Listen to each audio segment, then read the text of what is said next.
안녕하세요. 사연에 빠지다의 DJ 민영입니다. 오늘 사연자는 사랑과 전쟁에서 나올 법한 막장 드라마 속 주인공이 되었다는데요. 과연 어떤 사연인지 들어보시겠습니다. 오늘도 두 가지 사연이 준비되어 있는데요. 끝까지 들어주실 거죠? 그럼 바로 시작할게요. 구독과 좋아요 잊지 말고 꾹 눌러주세요. 안녕하세요. 저는 40대 남자입니다. 저는 최근 아주 거지 같은 일을 당했습니다.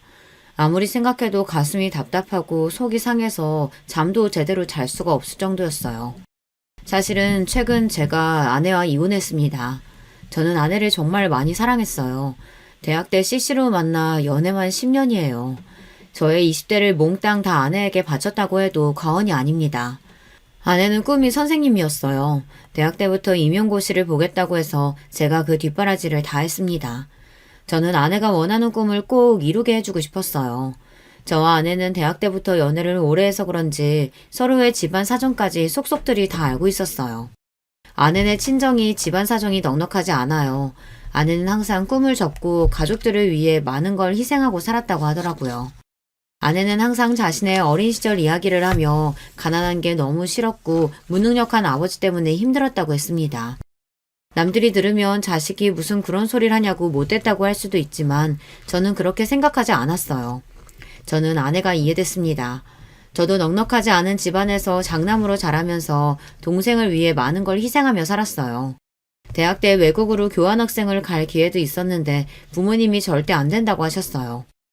전액 지원받고 갈 수 있는 거라 돈도 안 드는데도 부모님은 절대 안 된다고 하셨죠. 제가 교환학생으로 가버리면 지금 당장 아르바이트해서 부모님께 보내는 생활비도 못 보내고 취직도 늦어질 테니 절대 안 된다고 하셨어요. 그때는 부모님이 너무도 원망스러웠습니다. 대학도 원래 가고 싶었던 대학이 있었는데 그 대학은 학비가 비싸서 못 가고 전액 장학금을 받을 수 있는 대학으로 들어왔어요. 저는 살면서 부모님께 지원이라고는 한 푼도 받지 않고 오히려 생활비를 벌어다가 드리고 있는데요. 앞으로도 평생 부모님과 동생들을 챙기며 살아야 한다고 생각하니 답답하기만 했습니다. 그러던 중 아내를 만난 거예요. 저와 아내는 많이 닮았습니다. 둘 다 비슷한 가정 환경에서 힘들게 자라다 보니 생각하는 것도 비슷하고 통하는 게 많았어요. 그러다 보니 아내가 더 안쓰럽게 느껴져서 아내만은 자신의 꿈을 꼭 이루게 해주고 싶었습니다. 저는 집안 사정 때문에 원하지도 않는 회사에 입사했어요. 하루라도 빨리 취직해서 동생들 학비를 벌어야 했기 때문에 고민할 것도 없이 곧바로 일할 수 있는 회사로 들어가기 급급했죠. 저는 월급의 반을 부모님께 생활비로 보내고 남은 돈을 아내와 함께 생활비로 쓰며 아내가 공부할 수 있게 도와주었습니다. 제가 제일 사랑하는 아내라도 꿈을 이뤄서 행복해지는 모습을 보고 싶었거든요. 하지만 세상은 역시나 저의 편이 아니었습니다. 아내는 임용고시를 3번이나 떨어졌어요. 3년 동안 저와 함께 울기도 하고 웃기도 하며 열심히 준비했는데 꿈을 이루기가 쉽지 않더라고요. 저는 아내에게 한 번 더 도전해보라고 도와주겠다고 했지만 아내는 더는 그럴 수 없다고 했습니다. 자기한테 말 못했는데 사실 우리 엄마 아빠가 아주 난리 났어. 나더러 내 주제에 무슨 선생이냐고 하루라도 빨리 취직하래. 부모랑 동생들은 돈 버느라 잠도 못 자고 힘들게 사는데 나는 팔자 좋게 놀면서 공부한다고. 저는 한숨이 저절로 나왔습니다. 슬퍼하는 아내를 보고 있으면 꼭 저를 보는 것 같아서요. 저는 끝까지 아내를 말려보려고 했지만 소용없었습니다. 당시에 아내의 막내 동생이 고3이었는데 공부를 꽤 잘했어요. 의대도 갈 수 있는 성적인데 집에 돈이 없어서 고민하고 있다고 하더라고요. 아내는 본인의 꿈을 접고 동생이라도 꿈을 이룰 수 있게 돕겠다고 했습니다. 그러고는 곧바로 여기저기 면접을 보러 다녔어요. 그것 또한 쉽지 않았습니다. 대학 졸업하고 임용 준비하는 동안 나이는 먹었는데 경력이 없으니 취직이 쉽지 않더라고요. 그러다가 아내는 한 중소기업에 합격해서 입사하게 됐습니다. 근데 자기 합격한 회사 면접 봤을 때 사장이 좀 이상하다고 하지 않았어? 제 기억에 합격한 회사 면접 자리에 갔을 때 대표가 좀 이상한 사람이라고 들은 것 같은데 합격했다고 하니 좀 찝찝하더라고요. 회사가 작아서 그런지 대표도 젊은 사람인데 면접 자리에서 나 보자마자 키랑 몸무게를 물어보더니만 남자친구 있냐고 물어보더라고. 완전 양아치같이 생겼어. 그거 완전 또라이네. 면접 보는데 키랑 몸무게를 왜 물어봐? 그리고 남자친구는 도대체 왜 물어보는데? 그래서 자기는 남자친구 있다고 했어? 저는 내심 아내가 어떻게 대답했을지 궁금해서 물어봤습니다. 아니, 남자친구는 없고 결혼할 사람은 있다고 했지. 오, 잘했네, 잘했어. 그래도 뽑은 거 보면 완전히 또라이는 아닌 건가? 그래도 이 회사라도 붙어서 얼마나 다행이야. 내가 빨리 취직해야 우리도 빨리 결혼하지. 아내는 저와 만나는 동안 자주 결혼 이야기를 했습니다. 평소 가족들에게 기댈 수 없이 살다가 저와 있으면 마음도 편하고 너무 든든해서 하루라도 빨리 저와 부부가 되고 싶다고 입버릇처럼 말했어요. 저도 마찬가지였습니다. 평생 제 인생에 여자라고는 아내밖에 없었기 때문에 언제 하더라도 아내와 꼭 결혼하고 싶었어요.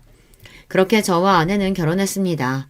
아내가 입사한 지 1년째 되는 날 둘이 손 꼭 잡고 구청에 가서 혼인신고만 했어요. 이미 아내가 임용고시 준비하면서 둘이 집을 합쳐 같이 살기도 했고 둘 다 집안 사정 뻔해서 식을 올리기는 힘들었거든요. 저는 아내에게 너무 미안해서 꼭 돈을 모아 식을 올리자고 했습니다. 하지만 아내는 괜찮다고 했어요. 결혼식이고 웨딩 촬영이고 다 필요 없고 저만 있으면 된다고 했습니다. 저는 아내의 그 말을 철석까지 믿었어요. 우리 두 사람은 운명이라고 믿었거든요. 그런데 결혼은 연애와 달랐습니다. 둘이서 좋아서 꽁냥거리면서 살 때와는 많은 것이 달라졌어요. 특히나 저나 아내나 둘 다 집안 사정이 좋지 않다 보니 매번 사건 사고가 끊이지 않았습니다. 한 번은 이런 적이 있었어요. 저희 아버지께서는 70이 다 되신 나이까지 공사 현장에서 노동자로 일하셨어요. 흔히들 막노동이라고 비하해서 말하지만 저는 그 말을 정말 싫어해요. 아버지께서 지난 30년 동안 일하시는 걸 옆에서 지켜봐온 저로서는 아버지께서 얼마나 성실하게 쉬지 않고 가족들을 위해 희생하셨는지 잘 아니까요. 이제 저도 결혼해서 잘 살고 있고 동생들도 다 자기 목하면서 살고 있으니 어머니 수술하게 돼도 그 정도는 저희가 할 수 있어요. 그러니까 아버지까지 몸 상하시기 전에 좀 쉬세요. 에휴, 말도 마라. 내가 지금까지 너 장남이라고 평생을 부담 주고 미국도 못 가게 발목 잡았던 거 생각하면 아직도 눈물이 나. 그때 좀 힘들어도 참고 그냥 네가 하고 싶은 대로 하게 둘걸. 아휴, 젊어서 우리 장남 고생시킨 것만 생각하면 아버지가 미안해. 말년이 아버지가 너희 엄마 책임지고 잘 살 거니까 우리 걱정은 말고 너는 너대로 네 가정 꾸리고 행복하게 살아. 저는 아버지께서 모르시는 줄 알았습니다. 제가 얼마나 하고 싶은 게 많았었는지, 미국에 못 가게 돼서 얼마나 펑펑 울었는지 다 모르시는 줄 알았어요. 그런데 아버지도 다 알고 계셨더라고요.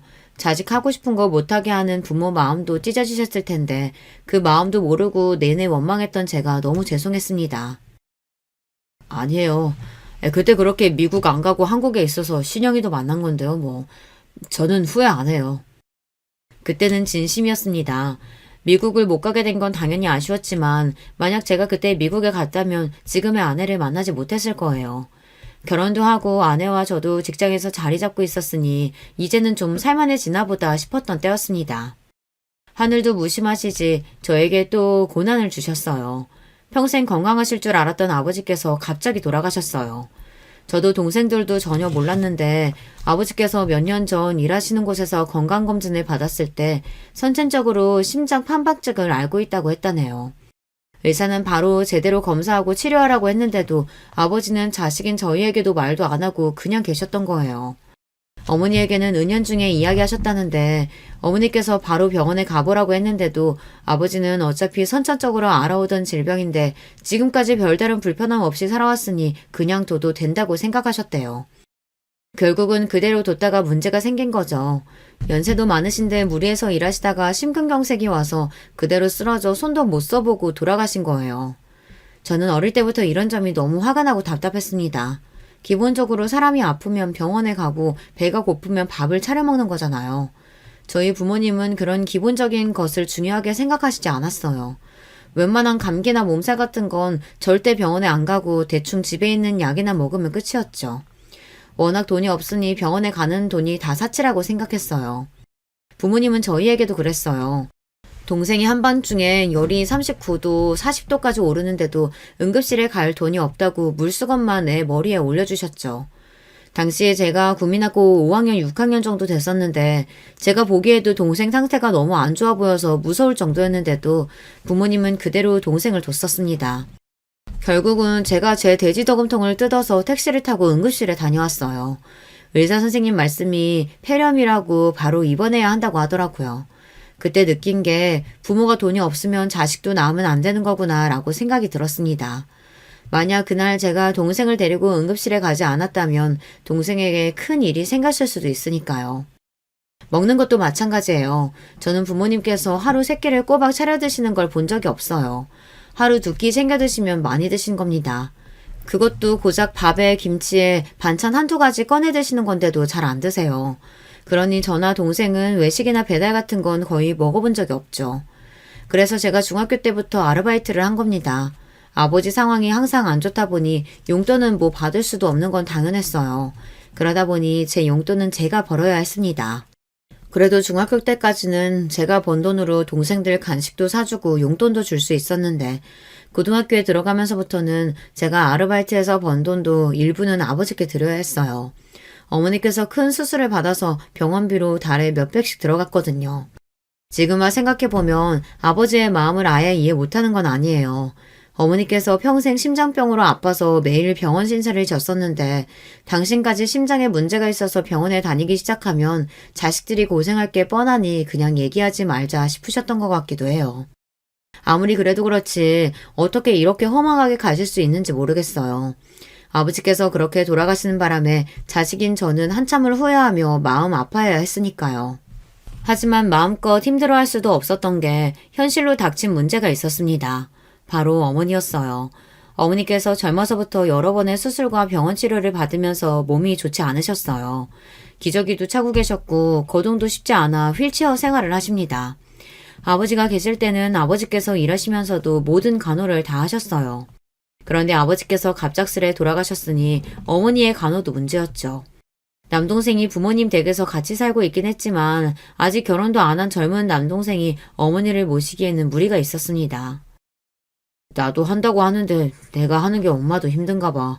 씻겨준다고 해도 자꾸만 싫다고 하고 목욕 도우미 불러도 영 마땅치 않으니 자꾸 안 씻으려고 해. 기저귀는 뭐 말도 못하고. 저야 일찍이 본가에서 나와 살았으니 몰랐었는데 아버지께서 고생을 많이 하셨겠더라고요. 어머니께서 젊어서부터 투병 생활을 오래 하셔서 성격도 좀 예민하고 사람을 가리세요. 그런 분이 생판 모르는 남이나 남자인 아들들에게 자신의 수치스러운 부분을 보이기 싫어하셨죠. 저도 어떻게 해야 하나 고민하고 있었는데 동생이 철없는 소리를 하더라고요. 엄마 그냥 형이랑 형수가 모시고 살면 안 돼요? 형수는 같은 여자니까 좀 나을 거 아니에요. 순간 저도 너무 당황해서 말문이 턱하고 막히고 말았습니다. 남동생은 아직 나이도 어리고 결혼도 안 해서 뭘 너무 모르고 한 소리예요. 그런데 그 순간 아내가 정색을 했습니다. 그게 말이 돼요? 제가 딸도 아니고 며느리인데 어떻게 도련님보다 제가 편하실 수가 있어요. 당연히 자식이 더 편하죠. 그러니까요. 형도 있으니까 하나보다는 둘이 더 낫겠죠. 그만해. 진영이도 나도 둘 다 바쁜데 어머니를 어떻게 돌봐. 그리고 앞으로 애도 낳아야 하는데 당연히 말이 안 되지. 와, 형 대박이다. 이 상황에 아직 생기지도 않은 형 자식 걱정부터 하는 거야? 나는 이러고 살면 장가나 갈 수 있겠어? 저와 동생은 어릴 때부터 가난한 집안에서 서로 의지하고 살아서 평생 이런 문제로 싸울 일이 없을 줄 알았는데 제 착각이었더군요. 집안에 워낙 비빌 언덕이라고는 없으니 더 예민해졌어요. 남동생 말도 아내의 말도 맞았습니다. 다 살기 힘들고 바쁜데 어머니를 모신다는 건 말도 안 되는 문제였어요. 장남인 제가 미리 방법을 생각했어야 했는데 저도 모르게 동생이 어머니와 같이 살고 있다는 이유로 동생에게 다 떠넘기고 있었는지도 모르겠어요. 알겠어. 내가 어머니 계실 곳 좀 찾아볼 테니까 그때까지만 서로 도와가면서 어머니 돌보자. 그 자리에서는 이야기를 일단락하고 제가 어머님이 계실 요양병원이나 요양원을 알아보기로 했어요. 그런데 생각보다 비용이 많이 들더라고요. 어머니는 등급이 높지 않아서 바로 요양원에 들어가기엔 무리가 있었고 지병도 있으셔서 요양병원으로 가야 했는데 가격이 달에 무조건 100만 원 이상씩 들어가더라고요. 생각지도 못했던 부분이라 아내와 상의가 필요할 것 같아 저는 조심스레 아내에게 상의했습니다. 어머니 계실 요양병원 알아보긴 했는데 비용이 꽤 들어가서 진우랑 같이 부담해도 달에 70, 80은 생각해야 할 것 같아. 저는 제가 형이니 당연히 동생보다 더 부담해야 한다고 생각했어요. 그런데 아내는 제 말에 기분이 상했는지 버럭 화부터 내더군요. 70, 80? 우리가 그런 돈이 어딨어. 둘 월급 가지고도 생활하기 빠듯한데. 그리고 아버님, 어머님이 사시던 집에 도련님이 살고 있잖아. 그럼 당연히 도련님이 더 많이 내야지. 우리가 왜 더 많이 내? 남이 보기엔 아내의 말이 맞는지도 모릅니다. 하지만 우리는 가족이잖아요. 부모님이 샀던 집이라고 해봐야 자가이긴 해도 얼마 되지도 않은 작은 빌라인데 아내가 그 집 이야기까지 할 줄은 몰랐어요. 아내의 말에 저도 괜히 서운해서 말이 좋게 나가지 않았습니다. 어머니가 돌아가신 것도 아니고 진우가 그 집을 가겠다고 하는 것도 아닌데 당신은 지금 그 이야기가 왜 나와? 몰라. 난 우리 집 일만으로도 머리 아프니까 당신 집 일은 제발 당신이 좀 알아서 해. 난 어머니 요양병원 들어가셔도 일절 신경 못 쓰니까 그런 줄 알고. 당신 말이 너무 심한 거 아니야? 당신 집이라니. 난 처가에 일 있을 때마다 우리 집 일이라고 생각하고 다 도왔는데 어떻게 그렇게 말을 할 수가 있어? 또 그 얘기. 내가 도와달라고 한 것도 아니고 자기 마음대로 도와줘놓고 매일 생색이지. 저도 이런 이야기까지 하려고 한 건 아니었는데 아내가 너무 치사하게 나오니 저도 모르게 말이 튀어나오더군요. 하지만 아내에게 서운한 건 어쩔 수 없었어요. 막내 처남이 의대에 합격했는데도 돈 때문에 망설인다고 그래서 제가 처남 의대 졸업할 때까지 등록금을 계속 냈습니다. 물론 아내와 함께한 일이지만 우리 형편에 쉬운 일은 아니었습니다. 심지어 나중에는 저도 돈이 부족해서 주말에 아르바이트까지 하면서 번 돈을 줬어요. 그러면서도 저는 일절 말 한마디 하지 않았습니다. 그리고 불만도 없었어요. 이제 모두 다 가족이니 당연히 해줄 수 있는 일이라고 생각했거든요. 그런데 아내는 제가 어머니를 모시겠다는 것도 아니고 요양병원에 모시겠다는 건데 그 비용을 내는 것조차도 싫다고 화를 내잖아요. 저로서는 아내가 원망스러웠죠. 결혼 전부터 서로 집안이 힘든 것도 알고 있었고 그래서 우리 둘 다 고생할 거 알고 있었지만 이게 막상 현실로 닥쳐서 살다 보니 어느새 저나 아내나 둘 다 지쳤나 보더라고요. 사실 저나 아내나 직접적으로 말하지 않아도 마음에 앙금이 조금 있었던 게 둘 사이에 몇 년째 묵혀놓던 문제가 있었기는 했어요. 바로 아이 문제입니다. 결혼 전에는 아내와 저 둘 다 당연히 아이를 갖고 싶어 했어요.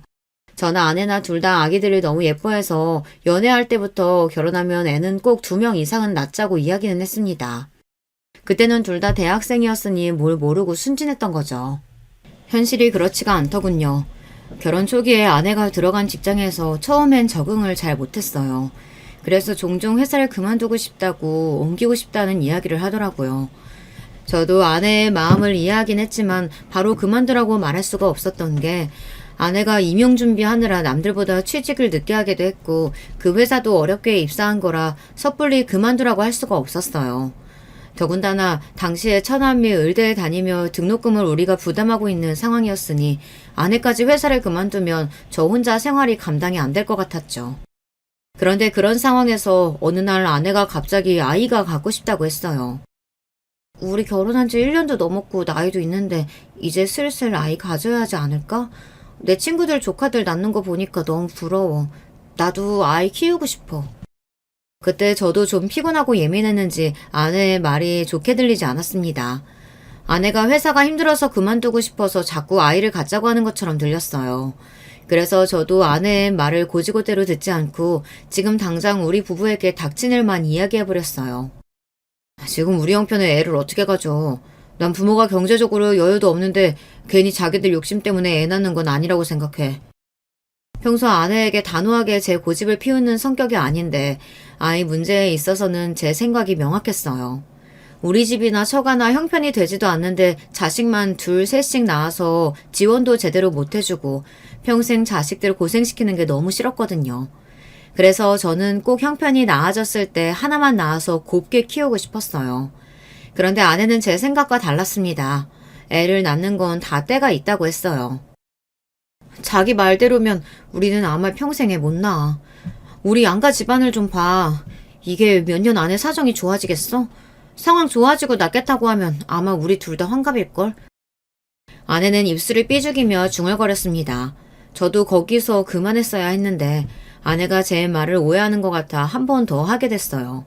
그쯤 하고 말았어야 했는데 그게 화근이 됐습니다. 당신 일 힘들어서 쉬고 싶은 건 아는데 우리 상황에서 지금 아이까지 생기면 오히려 더 문제야.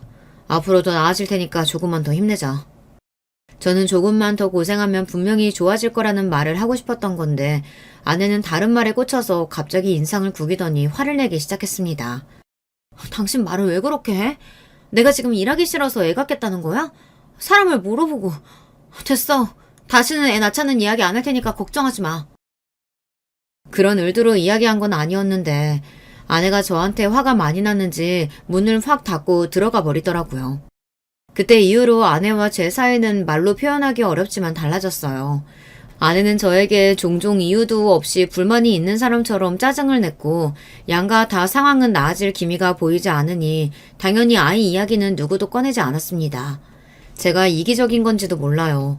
사실 저는 지금의 우리 상황이라면 아이를 낳고 싶지 않았습니다. 여기서 아이까지 생기면 우리 부부가 얼마나 힘들어질지 뻔히 보이니까요. 처가든 우리 집이든 형편이 어려워서 싫다기보다 현실이 이런 상황이니 내가 감당할 수 있을 정도로만 일을 벌이고 싶은 거예요. 저도 절대 아이가 낳기 싫은 건 아니었습니다. 저는 아내를 사랑하고 많이 아끼기에 아이 없이 아내와 둘만 살아도 좋아요. 제가 능력이 있어서 아내가 원하는 걸 다 하게 해주고 행복하게 해줄 수만 있다면 아이 없어도 저는 남은 인생은 아내에게 올인하고 살고 싶다는 마음뿐이었습니다. 그런데 이건 어디까지나 제 생각이었어요. 아내의 생각은 저와 달랐습니다. 아내는 나이가 들수록 점점 더 변해갔어요. 처음에 회사 생활을 너무 힘들어해서 걱정했었는데 어느새 아내는 그 회사에 다닌 지 5년이 넘었어요. 그리고 최근 대리로 승진하면서 아내가 많이 좋아했습니다. 지금까지 고생한 걸 보상받은 것 같아 너무 기쁘다고요. 아내의 승진에 저도 기분이 좋아서 그날은 아내가 좋아하는 케이크를 사서 집에 들어갔어요. 같이 파티를 하려고요. 그런데 아내는 12시가 넘을 때까지 집에 들어오지 않았습니다. 최근 회사 동료 몇 명과 친해졌다면서 자주 만나서 술도 먹고 놀고 오는 건 알고 있었는데 그래도 승진 파티를 하자고 제가 연락했는데도 연락도 없고 집에도 들어오지 않으니 기분이 좋지 않더라고요. 제가 몇 번이나 메시지를 보내고 전화를 했는데도 아내는 답이 없었습니다. 그러더니만 결국 새벽 2시가 넘어서야 술에 잔뜩 취해서 들어왔어요. 내가 승진 파티 하자고 메시지 보낸 거 못 봤어? 어디서 먹었길래 이렇게 늦게까지 먹었어? 택시 타고 들어온 거야? 메시지에 답도 없고 카드 내역을 봐도 택시를 타고 온 기록이 없길래 걱정돼서 물었어요. 그런데 아내는 갑자기 화를 내며 저에게 소리를 질렀습니다. 아, 시끄러. 회사 사람들이 승진 축하하자고 계속 마시라는데 그럼 어떡해. 그리고 사장님이 택시비 줘서 택시 타고 왔거든? 쪼잔하게 매일 택시 탔나 안 탔나 좀 물어보지 좀 마. 아니, 내가 언제 쪼잔하게 굴었다 그래. 매일 택시 탔나 안 탔나 물어보고 오랜만에 입은 옷 보면 샀냐고 자꾸 물어보고 그게 쪼잔한 거야. 내 돈으로 내가 택시 타고 옷 사는데 왜 자꾸 잔소리야? 저는 순간 기가 막혀서 어안이 다 벙벙했습니다. 회사에서부터 여자 혼자 택시 타고 오는 게 걱정돼서 물은 건데 아내는 제가 택시비를 썼다고 잔소리하는 것처럼 들렸나 봐요. 옷도 그래요. 처음 보는 옷 같아서 예쁘다고 관심을 보인 건데 그게 또 옷 샀냐고 물어보는 것처럼 들렸나 봐요. 아내가 술에 잔뜩 취해서까지 그 정도로 이야기를 하니 그동안 제가 아내를 돈 가지고 힘들게 했나 하는 생각이 들더군요. 그날은 아내도 기분이 좋아서 한잔 한 거니 제가 더 이야기하면 안 될 것 같아 넘어갔습니다. 우리는 부부고 가족이니 아무 때나 축하하면 되니까요. 그런데 저희는 결국 아내 승진 파티를 하지 못했습니다. 아내는 대리로 승진하고 나서 전보다 더 바빠졌거든요. 같은 직장인인 제가 이상하다고 느껴질 정도로 아내는 바빴어요. 거의 매일 야근에 주말에도 일이 있다고 회사에 출근했습니다. 그리고 더 이상한 건 아내의 카드 기록이에요. 이상하리만큼 카드를 쓴 내용이 없어요. 더군다나 지하철을 타고 다니는 아내가 교통비도 전보다 절반밖에 나오지 않았죠. 저는 아무래도 의아해서 아내에게 카드값이 왜 이렇게 조금 나오냐고 괜히 돈 걱정하느라 안 쓰는 거냐고 물었어요. 저는 아내 걱정이 돼서 물은 건데 그날도 아내는 예민한 얼굴로 오히려 짜증을 내더군요.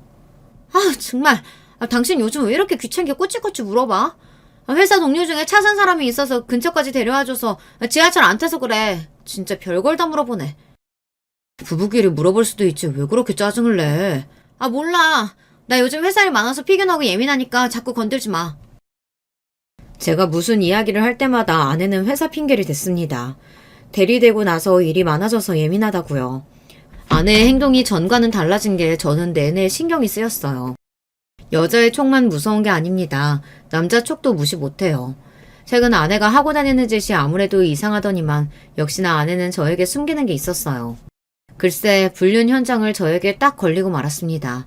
최근 들어 회식도 많고 야근도 많아지더니만 그 직장을 5년 넘게 다니는 동안 한 번도 없었던 야유회에 간다고 하더라고요. 지금까지 5년 넘게 한 번도 야유회 같은 거 간 적 없었잖아. 갑자기 웬 야유회? 어디로 가는데? 저는 아무래도 최근 아내의 행동이 이상한 점이 많아 꼬치꼬치 울었어요. 그러자 아내는 제 말이 귀찮다는 듯 미간을 확 구기더라고요. 지난 5년 동안은 일반 사원이었고 나 대리로 승진했잖아. 대리 이상급만 가는 야유회야. 사장님의 별장으로 가는 거라 사장님도 오신대. 저도 직장 생활을 10년 가까이 했지만 대리급 이상만 가는 야유회라는 건 생전 처음 들어봅니다. 무슨 대단한 프로젝트가 있는 것도 아니고 직원 20명도 안 되는 작은 회사에서 아무래도 이상했죠. 아무리 그래도 그렇지 주말까지 끼고 4일은 너무 긴 거 아니야? 직원도 별로 없는 회사에서 굳이 여름 휴가도 아니고. 저는 아무래도 찝찝하다 보니 자꾸만 혼자 중얼거리게 됐습니다. 어느 회사가 야유회를 주말까지 껴서 4일이나 가나 해서요. 지금 우리 회사 작다고 무시하는 거야? 사장님이 큰맘 먹고 승진한 직원들이랑 단합하고 싶으시다는데 그럼 어떡해. 나라고 뭐 노인네들이랑 가고 싶은 줄 알아? 나도 가면 상사들 챙기느라 힘들어. 제 말이 거슬렸는지 아내는 인상을 구기면서 소리를 버럭 질렀습니다. 그 모습을 보니 제가 괜한 상상을 하고 아내를 의심했나 싶었어요. 직장 생활이라는 게 원래 다 상식적이지 않은 일도 많은 법인데 제가 너무 예민하게 굴었다 싶었죠. 저는 아내에게 미안해서 제가 좀 예민했다고 사과했어요. 주말인데 자기랑 있어주지 못하고 나도 혼자 가서 미안한데 회사 일인데 어떡해. 당신이 좀 이해해줘. 아내는 마지막까지 회사 일이라고 본인도 가고 싶지 않지만 어쩔 수 없다고 했습니다. 저는 누구보다 아내의 말이 사실이기를 바랬습니다. 그런데 절망적이게도 아내의 말은 사실이 아니었어요. 아내가 야외를 떠나기 하루 전날이었습니다. 아내는 방에서 짐을 싸고 있었고 저는 거실에서 텔레비전을 보고 있었어요. 그때였습니다. 거실에 있는 아내의 핸드폰이 드르륵 울렸어요. 저는 슬쩍 아내의 핸드폰을 봤습니다. 연락이 온 건 아내 직장 사람들과의 단톡방 같았습니다. 그런데 내용이 좀 이상했어요. 오대리님, 내일부터 휴가인데 밤늦게 죄송해요. 내일 미팅 건으로 과장님께서 중요하게 확인할 게 있다고 내일 오전에 잠깐 전화 달라고 하셔서요. 여행 떠나시기 전에 과장님께 연락 부탁드릴게요. 저는 순간 제가 잘못 본 건 아닌가 싶었습니다. 저는 눈을 크게 뜨고 한 번 더 메시지 내용을 확인했어요. 그런데 제가 잘못 본 게 아니었어요. 아내 말로는 분명 내일 대리급 이상은 다 같이 가는 야유회라고 했는데 단톡방에서는 아내 휴가라고 하더군요. 심지어 아내 바로 위에 상사인 과장은 야유회에 가지도 않았어요. 저는 순간 느낌이 쎄했습니다. 아내는 분명 저에게 거짓말을 한 게 확실해요. 저는 아무래도 이상해서 아내의 핸드폰을 확인한 김에 다른 메시지 내용도 확인해 보려고 했습니다. 그런데 직장 단톡방 외에는 다 비밀번호로 잠겨 있더군요. 저는 점점 더 가슴이 답답해졌어요. 이게 바로 물증만 있고 증거는 없는 상황이었죠. 저는 그날 밤 머릿속이 복잡해서 잠을 한숨도 자지 못했습니다. 혼자 별의별 상상을 다 했어요. 이대로 있다가는 돌아버릴 것 같아 가만히 있을 수가 없었습니다. 저는 아내가 야유회에 가는 게 진짜인지 제 두 눈으로 확인해야 했습니다. 다음날 저는 회사에 병가를 내고 아내의 뒤를 따라가기로 했어요. 그런데 마음속으로 절대 아니었으면 하면서 마음 졸였던 일이 현실이 되어 돌아왔습니다. 아내는 분명 회사 앞에서 직원들이랑 다 같이 만나 버스를 타고 이동한다고 하더니만 집에서부터 슬슬 걸어서 내려가더니 지하철역 앞에서 누군가 기다리는 것 같더군요. 잠시 후 요란한 소리를 내며 스포츠카 한 대가 아내 앞에 섰어요. 그리고 아내는 그 차의 조수석에 올라탔어요. 제가 바로 뒤쪽 차에 타 있어서 스포츠카 안에 사람이 누군지 가늠할 수 없었지만 남자인 건 분명합니다. 아내가 조수석에 탈 때 잠깐 보였던 운전석 실루엣이 덩치가 제법 큰 남자였어요. 앞서가는 스포츠카를 쫓으며 저는 별의별 생각을 다 했습니다. 운전석에 앉은 남자는 누구일까? 아내는 나에게 야유회에 간다고 말하고 지금 도대체 어디를 가고 있는 걸까? 별의별 생각이 다 들었어요. 무슨 정신으로 운전했는지도 모를 정도로 혼미한 와중 아내가 탄 스포츠카는 고속도로를 타더니 동해까지 달렸습니다. 잠시 후 해수욕장에 도착한 스포츠카는 드디어 주차를 했어요. 저는 스포츠카의 뒤에 차를 세우고 아내가 내리기를 주시했습니다. 그때였어요. 스포츠카에서 아내와 남자가 내렸습니다. 그러고는 연인처럼 팔짱을 끼고 바닷가로 걸어갔어요. 그리고는 둘이 좋아서 시시덕거리더니만 입술을 쪽쪽 맞췄습니다. 그 모습을 보는데 저는 온몸에 소름이 돋고 피가 거꾸로 솟는 것만 같았습니다. 지금이라도 당장 달려가 아내와 상간남 자식을 떼어놓고 싶었지만 도저히 발이 떨어지지 않았습니다. 그때였어요. 이 연놈이 입술을 쪽쪽 맞추더니 몸이 달아올랐는지 급하게 차에 올라탔어요. 그러더니만 스포츠카는 근처의 호텔로 향했습니다. 저는 믿을 수 없는 이 끔찍한 상황을 어떻게 해야 할지 몰라 심장만 벌렁거렸어요. 호텔에 도착한 두 연놈은 체크인을 하자마자 바로 엘리베이터를 탔습니다. 저는 곧장 비상구 계단을 찾아 정신없이 달렸어요. 두 연놈이 몇 층에서 내리는지 몰라 층마다 확인했습니다. 7층 비상구 계단에 도착했을 때 로비 쪽에서 딩동 하며 엘리베이터가 멈추는 소리가 났어요. 저는 곧장 비상구 계단문을 벌컥 열고 나가 호텔방 안으로 들어가려고 하는 두 연놈의 꼬리를 잡았습니다. 그리고 사력을 다해 달려 호텔 방문을 벌컥 잡아 열었어요. 엄마, 깜짝이야. 당신 뭐야? 당신이 왜 여기 있어? 호텔방 문을 닫으려는 순간 바로 문을 잡아 열었더니 안으로 들어가던 아내와 눈이 정면으로 마주쳤습니다. 아내는 저를 보자마자 못 볼 걸 보기라도 한 것처럼 눈이 커져 금방이라도 눈동자가 굴러떨어질 것 같았어요. 그 순간 아내보다 먼저 호텔방 문 안으로 들어갔던 상간남도 놀라서 나오더군요. 그러더니 한다는 소리가 기가 막혔어요. 너 이 자식 뭐야? 뭔데 남의 방에 그여 들어와? 내가 누구냐고? 이 여자 남편이다, 이 자식아. 상간남의 뻔뻔한 모습에 눈이 돌아버린 저는 그대로 상간남에게 달려들어 주먹으로 얼굴을 세게 가격했어요. 온 힘을 다해 때렸더니 상간남은 그대로 바닥에 쓰러지더군요. 당신 뭐 하는 거야? 사장님 괜찮으세요? 아내는 그 순간 바닥에 넘어진 상간남에게 달려가더니 사장님 어쩌고 하면서 괜찮냐고 묻더군요. 아내의 입에서 흘러나온 사장님이라는 소리에 저는 저절로 얼굴이 구겨졌어요. 사장님? 이 새끼가 당신 회사 사장님이라고? 충격 그 자체였습니다. 아내와 바닷가에서 서로 부둥켜 안고 뽀뽀를 하고 호텔 방까지 같이 들어온 남자가 다름 아닌 아내가 다니는 직장의 사장 새끼라네요. 이 사람이 당신 지금 누구 얼굴 가격한 줄 알아? 내가 대림출반 사직이라고! 어디 감히 내 얼굴에 손을 대? 원래 바람 피우는 놈들은 다 이렇게 뻔뻔한 걸까요? 지가 남의 마누라 데리고 호텔방에 들어가 걸린 주제에 오히려 큰 소리를 치더군요.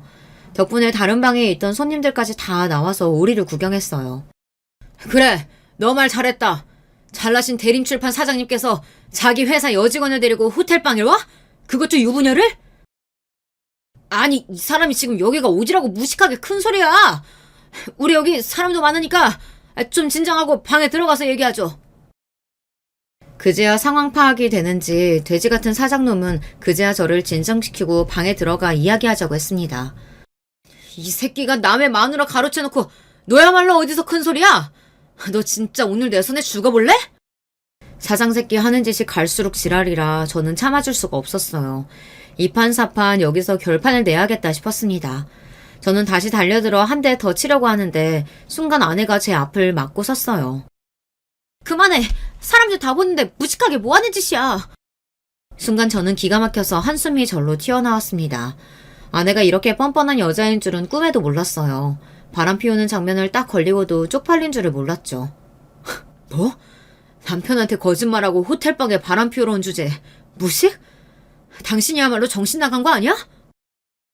순간 이 여자가 정말 어젯밤까지 저와 한 입을 덮고 잔 여자가 맞나 싶더군요. 참, 꼴의 남편이라고. 당신 가진 거 없어서 둘이 식도 못 올리고 혼인신고만 하고 살았다며? 세상에, 남자가 얼마나 한심하고 능력이 없으면 요즘 같은 시대에 여자 드레스도 못 입혀보고 살게 하냐? 나 같아도 서러워서 딴 남자로 갈아타겠다. 아내의 태도에 황당해서 정신이 나간 와중 사장 새끼도 말 같지 않은 소리를 하더군요. 뭐야? 당신 지금 말 다 했어? 상간남 주제에 당신이 뭘 한다고 함부로 떠들어? 나랑 이 여자도 사랑해서 결혼했어. 연애를 10년 하고 결혼했다고. 잘못한 건 저 두 년놈들인데 제가 왜 더 잘못한 것처럼 무시를 당하고 서러워야 하는 걸까요? 저는 그 순간 제가 세상에서 가장 못난 놈이 된 것 같았습니다. 그만 좀 해. 그래도 내가 5년 넘게 다닌 회사 사장님인데 이 새끼 저 새끼 욕을 하면 어떡해. 이게 말이 된다고 생각하세요? 저 새끼가 자기한테나 사장이지 나한테도 사장입니까? 상간남 새끼한테 새끼라고 했다고 아내는 오히려 저에게 뭐라고 하더군요. 뭐라고? 당신 지금 내가 저 상간남 새끼한테 새끼라고 했다고 이러는 거야? 너 진짜 오신영 맞아? 나랑 10년 연애하고 결혼한 오신영 맞냐고? 그래, 나 오신영 맞아. 근데 지금 여기 있는 나도 오신영이야. 나도 이렇게 좋은 호텔에서 밥도 먹고 잠도 자고 싶어.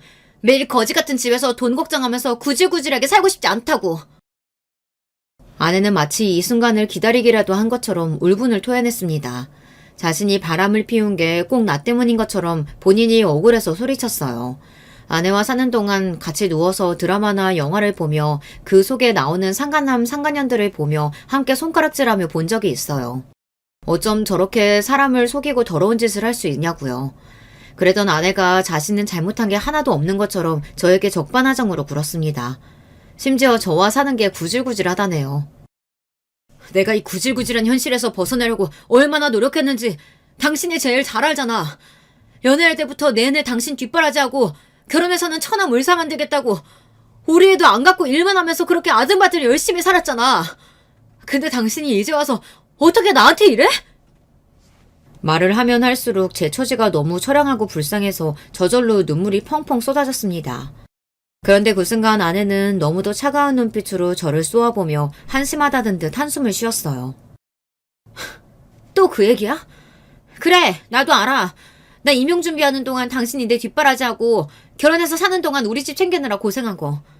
근데 누가 그렇게 해달라고 시켰어? 당신이 좋아서 한 거잖아. 그때 아내의 차가운 눈빛을 생각하면 저는 아직도 자다가 자리에서 벌떡벌떡 일어날 정도로 심장이 뜁니다. 그 순간 알았거든요. 아내는 저에게 마음이 조금도 남아있지 않다는 걸요. 그리고 더 황당했던 건 사장놈의 제안이었어요. 내가 이래봬도 한 회사의 사장이잖아요. 직원이랑 바람난 거 알면 우리 회사 쫄딱 망해. 그럼 오신영 씨나 남편한테도 좋을 거 없잖아. 내가 이 자료로 현금 5억 준비해서 줄 테니까 제발 이 일은 우리끼리 비밀로 합시다. 별 미친놈이 다 있더군요. 저는 피가 거꾸로 솟는 것만 같은데 제발 비밀로만 해주면 5억을 주겠답니다. 저는 순간 이 사장 새끼를 죽일까 싶기도 했지만 5억이란 돈이 계속 눈앞에 아른거렸어요. 그때였습니다. 옆에 있던 아내가 코웃음을 치더니 저를 흘겨봤어요. 그러더니 한다는 말이 가관이었습니다.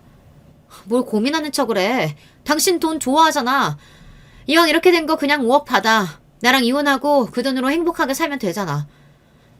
일석이조가 따로 없네.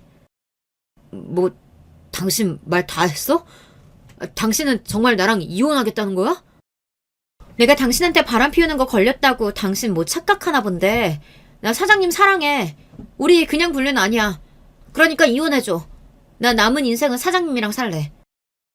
그 이후 아내가 저에게 무슨 말을 했는지 사장 새끼가 뭐라고 했는지 기억도 나지 않아요.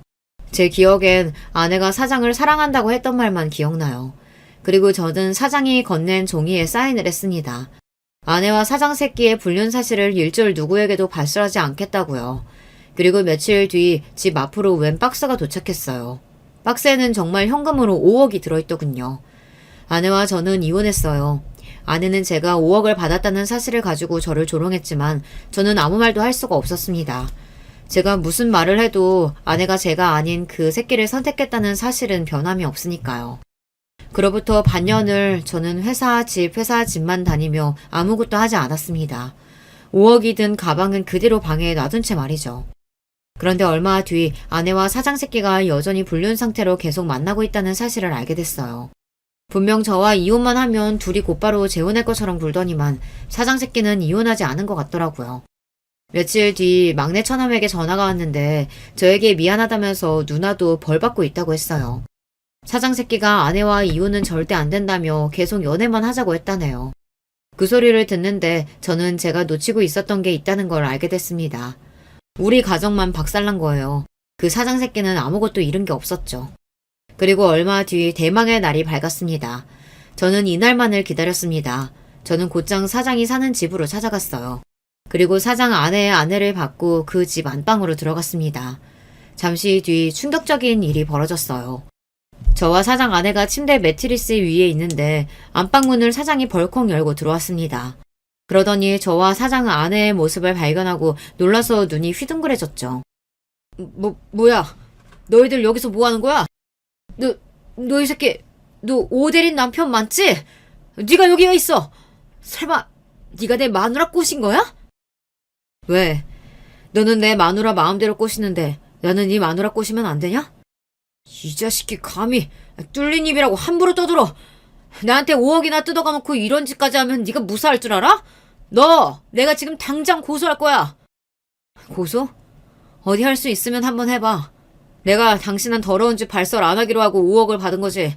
당신 아내 안 꼬시겠다고 받은 돈은 아니잖아. 그랬습니다. 제가 사장 새끼와 아내의 불륜 사실을 어디서도 발설 안 하겠다고 했지 다른 걸 약속한 건 아니니까요. 그때였어요. 그때까지도 얌전히 입을 닫고 있던 사장 아내가 갑자기 자리에서 벌떡 일어나더니 사장에게 달려들었어요. 그러더니 말도 안 되는 일이 벌어졌습니다. 저는 제 두 눈으로 보고도 믿기지 않았어요. 글쎄 사장 아내가 침대에서 번쩍 높이 점프를 하더니만 사장의 얼굴을 그대로 날려차기로 차버렸어요. 이 미친 인간. 너 설마 또 바람 피웠니? 너 내가 분명히 경고했지? 한 번만 더 바람 피우면 그때는 내 속에 죽는 거라고. 아, 아파, 여보. 여보, 내 말 좀 들어봐. 이게 어떻게 된 일이냐면, 듣긴 뭘 들어. 딱 보니까 이 아저씨가 당신 상간녀 남편이구만. 이 더러운 인간이 이제 하나하나 유부녀까지 건드려? 너 미친 거 아니야? 사장 새끼는 찌질해도 너무 찌질했습니다. 알고 보니 이 새끼가 바람을 피운 게 제 아내가 처음이 아니더라고요. 그리고 더 놀라운 사실은 사장 아내가 소시적 태권도 국가대표였다네요. 어쩐지 날라차기가 예사롭지가 않았어요. 그 순간 더 놀라운 광경을 목격하고 말았어요. 글쎄 사장 새끼가 그대로 바닥에 무릎을 꿇고 앉더니 사장 아내에게 손이 발이 되게 빌더라고요. 여보, 내가 잘못했어. 제발 용서해줘. 내가 너 한 번만 더 이지랄하면 회사고 뭐고 다 뺏어버린다고 했지? 이래서 바람 피우는 놈들은 믿는 게 아니라니까. 사장 아내는 옆에서 말릴 새도 없이 무릎을 꿇고 앉은 사장을 마구 때리기 시작했습니다. 주먹으로 발로 쉬지 않고 퍽퍽 소리가 나게 때렸어요. 얼마나 힘이 센지 제가 봐도 저러다 사장이 죽을 수도 있겠다 싶어 말렸다니까요. 그만하세요. 이러다가 사모님이 감옥 가겠어요. 뭐야? 그러고 보니 너네 둘이 바람 피운 주제에 어디서 큰 소리야? 그제야 사장 새끼도 정신이 좀 들었는지 제가 자기 아내 팔을 잡고 말리는 모습을 보더니 갑자기 눈이 획 돌아서는 저에게 달려들려고 하더군요. 그 순간 사장 아내가 제 앞을 가로막고 섰습니다. 웃기고 있네. 우리가 바람을 피우긴 뭘 피워. 이분 우리 집 침대 매트리스 배달하러 오신 분이야. 내가 매트리스 위에 커버 좀 씌워달라고 해서 도와주고 있던 중이었다고. 그랬습니다. 사실은 저와 사장 아내가 불순한 의도로 침대에 누워있었던 건 절대 아니에요. 제가 아무리 복수에 눈이 멀었어도 절대 그런 짓까지 할 사람은 아닙니다.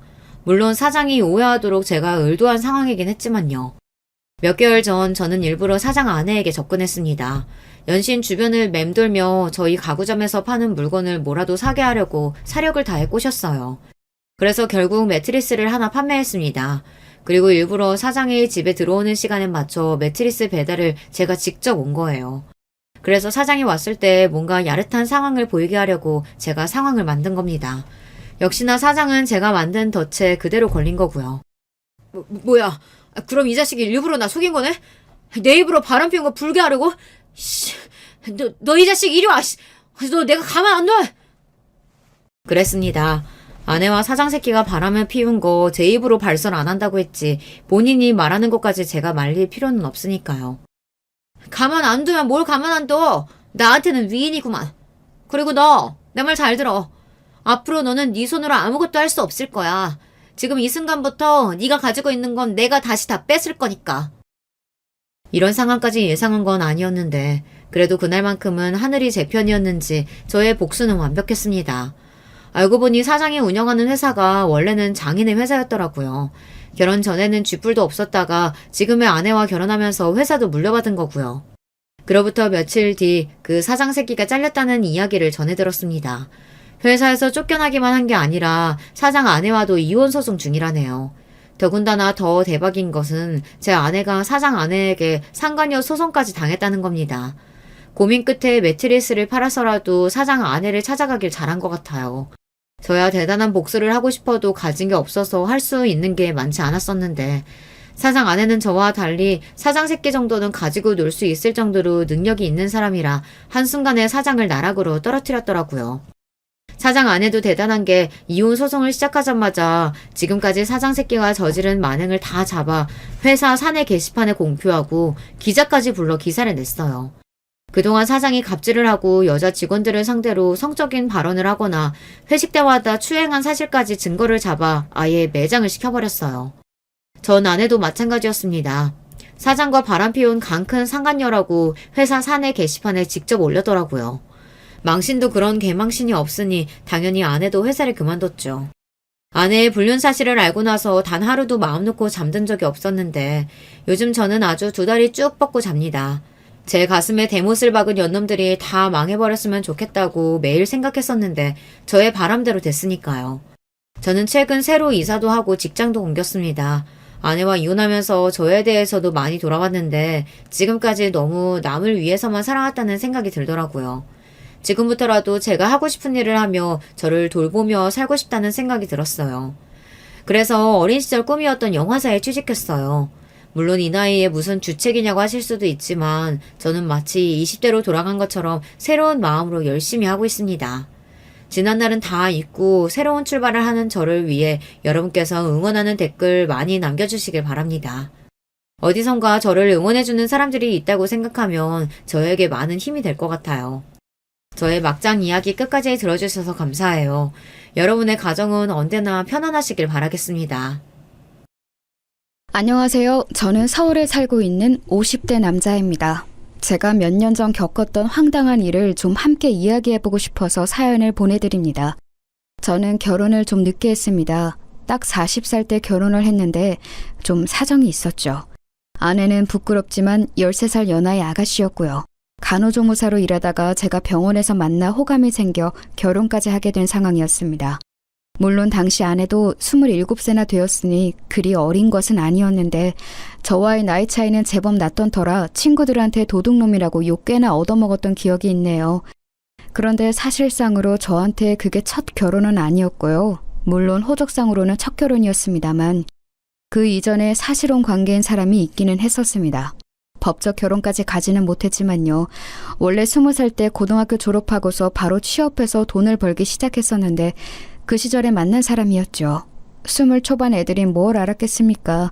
어린 나이에 눈 맞으니까 그냥 불장난처럼 시작해서 좋아 죽다가 생활이 힘들어지면서 끝난 그 정도의 일이었지요. 그때 같이 살던 사람이 동갑내기였는데 정말 너무너무 사사건건 싸워댔기 때문에 동갑이 좀 싫었습니다. 어느 정도는 나이 차이도 나고 조금 수더분한 사람이 좋다고 생각했었죠. 당시 첫사랑이었던 사실혼 상대자가 생활력도 좋고 영리한 사람이기는 했습니다만 그래서 더 많이 싸웠던 것도 있었거든요. 마음에 안 드는 것은 하나하나 그 자리에서 말을 해서 고치려고 드는 성격이었던 사람이라서요. 그리고 저는 어려서 부모님을 잃었고 동거녀는 어머니가 계셔서 그것 때문에 제가 자격지심도 좀 있었던 것 같았습니다. 동거녀가 자기 어머니 이야기를 꺼내면 이상하게 부하가 치밀고 화가 나서 말을 좀 심하게 하기도 했었거든요. 그래서 더 싸움이 격화되기도 했었죠. 제가 당시 동거녀에 비해 좀 스펙이 모자란 편이어서 이래저래 좀 의심도 하고 질투를 하기도 했고요. 한마디로 구속을 좀 했다고 할까요? 그래서 저는 20대 중후반쯤 갈라서고 나서 사람한테 질려버려서 한참이나 결혼에 관심을 두지 않았습니다. 사실혼이라고 해도 뭐 솔직히 말하면 동거였죠. 그런데 그 동거의 기억이 너무 안 좋다 보니 결혼도 피하게 되더군요. 그렇게 30대를 일만 하면서 지냈는데 워낙 열심히 일에 몰두해서인지 사업은 아주 잘 되었습니다. 사실 사업가로 치면 30대는 아주 젊은 나이지 않습니까? 그런데 그래도 꽤나 큰 사업체를 가지게 되었고 직원도 상당히 여러 거느리게 되었었죠. 하지만 일만 열심히 거의 중독자처럼 하신 분들 시간 지나면 몸과 마음 여기저기 고장나는 거 다들 아시죠? 저도 허리 쪽에 문제가 생겨서 병원을 열심히 다니기 시작했고 거기에서 20대 아내를 만났던 겁니다.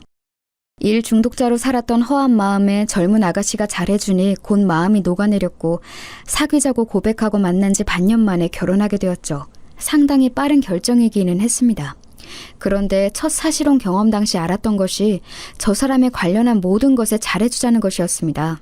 그리고 모든 일에 관대해지자고 마음을 먹었었죠. 동갑이었던 첫 동거녀도 제 마음에 안 드는 게 그렇게 많았는데 13살이나 어린 현재 아내는 대체 어떻게 했습니까? 세대 차이도 날 거고 아무래도 아내가 미숙한 면도 많을 거고 그리고 저야 20 초반 동거라도 경험이 있었지만 아내는 그런 것도 없이 연애 면으로는 정말 미성숙한 사람이었습니다. 보통 27이라고 하면 연애도 할 만큼 해보고 알 것도 어지간히 아는 나이잖아요. 하지만 아내는 정말 아무것도 몰랐습니다. 처가가 경기도 외곽 쪽이었는데 수도권인데도 아주 논밭만 있는 그런 곳이었거든요. 원래 그쪽에서 고등학교 다니고 졸업해서 곧장 취업을 했다고 하더군요. 사실 저도 고졸이고 사회에 일찍 나선 편이었지만 아내는 취업도 그냥 친척 회사에 해서 아무 사정을 몰랐다고 했습니다. 친척 아저씨가 시키는 것만 하고 그냥 대충 다녀도 조금이나 봐 월급이 따박따박 나왔으니 굳이 뭘 알지 않아도 괜찮았다고요. 그러다가 갑자기 서울 도심에서 생활하는 것에 관심이 생겨서 장모님을 졸라 간호조무사 자격증을 따고 서울로 올라온 지 1년 정도밖에 되지 않은 상황이었습니다. 남자라고는 사귈 만한 틈이 없었던 거죠.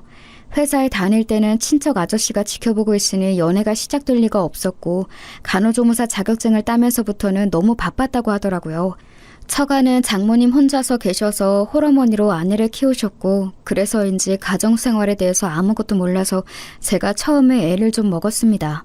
아니 가정생활만 모르면 괜찮은데 어느 정도 사회적인 상식도 사실 아는 게 별로 없더군요.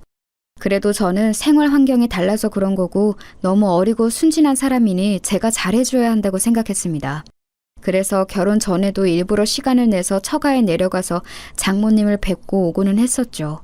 장모님은 나이 이르게 아내를 낳아서 저하고 나이 차이가 얼마 되지 않았어요.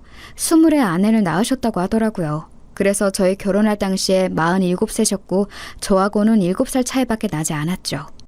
사실 그래서인지 장모님이 처음부터 저를 별로 안 좋아하셨어요. 딸하고는 13살, 장모하고는 7살 차이인 사위라니 사실 그리 반기지 않으실 법했죠. 저라도 만약 제 딸이 그런 사위를 데리고 온다면 좀 화를 낼 것 같기는 하더라고요.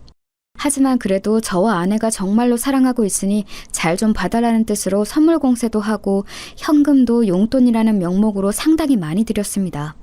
제가 용돈과 선물 공세를 꾸준히 한 몇 달 정도 하니까 그제야 장모님 마음이 조금 풀리는 것 같더라고요.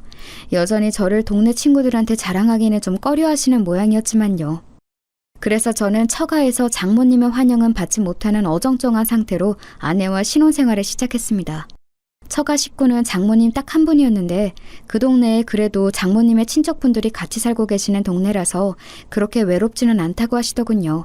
일종의 시종마을로 시작한 동네였는지 꽤나 많은 친척들이 계셨고 친척이 아니더라도 동네 사람들끼리 정말 숟가락 숫자까지 아는 좋게 말하면 정이 깊은 동네였습니다. 저는 그런 마을에 익숙하지 않아서 처음에 고생을 꽤나 했었죠. 장모님이 아직 50도 안 되셨으니 상당히 젊은 편이셨는데도 그런 예스러운 마인드가 상당히 깊은 분이셨어요. 친척들이 소중하고 어른 공경해야 하고 아랫사람들이 일을 열심히 해야 하고 예의 발라야 하고 뭐 이런 느낌으로요. 평생 그 동네에서 태어나 자라서 여태 살아오셨으니 어찌 보면 당연한 것일 수도 있었습니다. 장인어른은 아주 젊은 때 돌아가셨는데 이야기를 들어보니 어쩌다 이 마을에 들렀다가 인연이 되어 눌러앉아 부부가 되었다고 하시더군요. 그 동네에는 아내의 외삼촌이며 외사촌들이 마구 섞여서 살고 있어서 그 동네에 인사 다니는 것만 해도 하루 종일이 걸렸습니다. 어린 시절 같이 놀던 친구들도 여전히 거기 사는 사람들도 있었고 반면 서울로 올라와서 일을 하고 있는 이들도 있었죠. 처음에 제가 내려갔을 때 나이 차이 많이 나는 신랑감을 데려왔다고 소문이 나서 저한테 적개심을 보이는 사람들도 꽤 있었습니다.